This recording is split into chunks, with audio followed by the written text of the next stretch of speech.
I see. Dylan, when did you get into racing? I got in quite a bit younger than my dad did because I obviously growing up around the racetrack with my dad, it was always just there right in front of me. He kind of had to search for his passion, and for me, it was always growing up around the racetrack. It was something that was just kind of right there in front of my face, and I couldn't ignore it. And so I always went to the races, watching my dad race when I was younger, or 2 years old even. And then we started going to go-kart races to watch my friends when I was younger. And this was probably my earliest memory too, was we go to this go-kart race where I don't know, maybe 5 years old, 6 years old, somewhere around that age.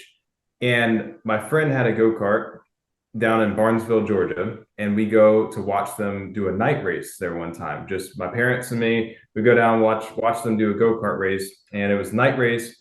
So all of the go-karts have these neon lights on, the color green, blue, red, all these neon lights and stuff at the night race. And I still remember this, that even at 5, 6 years old, I still remember going there and watching my friends. I think that was part of what made it a bit more intense emotionally for me, was because all my friends were out there. It wasn't just go-karts going around, it was all my friends going around the track at night racing.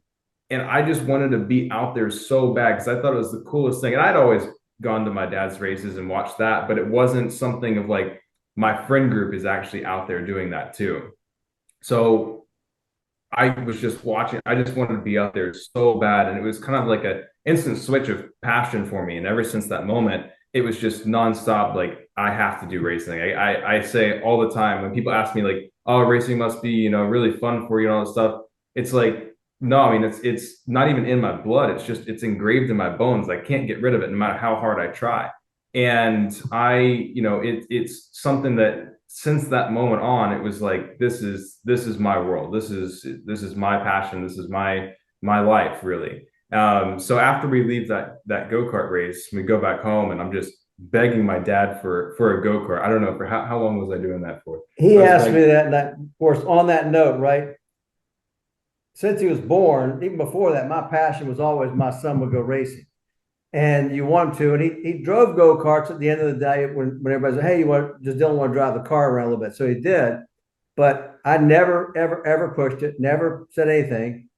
And I remember that night as well, very, very vividly. He said, "Dad, I want to race." I said, "I want to drive." I said, "You can't tonight because tonight they're all people that signed up for the whole year."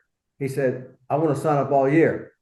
And it was so hard to control my enthusiasm that I didn't want him to think. So I said, "Well, let's just see." I said, "You go home and do these chores every day or week, and we'll see." And he kept begging every day for 6 months. He did those chores, not a dime, and kept asking for a go kart, kept asking for a go kart. And outside, I'm going, "Yeah, well, we'll see, we'll see." And inside, I'm going, "Yes, that's my son." So it was a good moment for both of us. He didn't know how much I liked it though. It was definitely it was a switch for me. It was like, I'd always liked it. I've always been around it. But it was that moment right there. It was like, man, I got to do this. And like you said, I did all these things.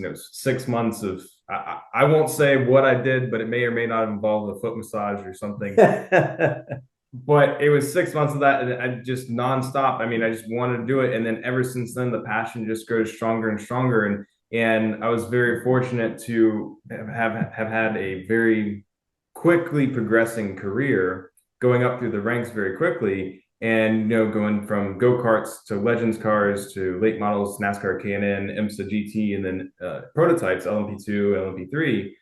And it was just such a quick upscale that I was like so fortunate.